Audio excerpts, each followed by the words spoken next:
বন্যায় চট্টগ্রামের ফটিকছড়িতে ক্ষতিগ্রস্ত দুই পরিবারকে বসতবাড়ি উপহার দিয়েছে ঝিনাইদহ এক্স ক্যাডেট অ্যাসোসিয়েশন। বৃহস্পতিবার ফটিকছড়ির সুন্দরপুর ইউনিয়ন ও ভোজপুর ইউনিয়নের বন্যায় ক্ষতিগ্রস্ত দুই পরিবারের মাঝে নবনির্মিত বসতবাড়ি হস্তান্তর করা হয়।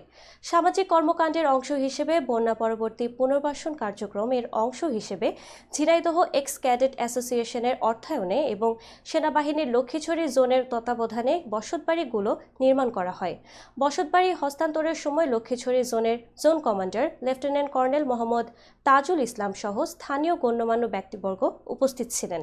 লক্ষ্মীছড়ি জোনের জোন কমান্ডার সকলের উদ্দেশ্যে বলেন, বাংলাদেশ সেনাবাহিনী ফটিকছড়িতে বন্যার্থদের সাহায্য, উদ্ধার এবং বন্যা পরবর্তী পুনর্বাসন কার্যক্রম পরিচালনা করছে এবং এই ধারা অব্যাহত থাকবে। পাশাপাশি সমাজের সামর্থ্যবানদের বন্যা পরবর্তী পুনর্বাসন কার্যক্রমে এগিয়ে আসার জন্য আহ্বান জানান।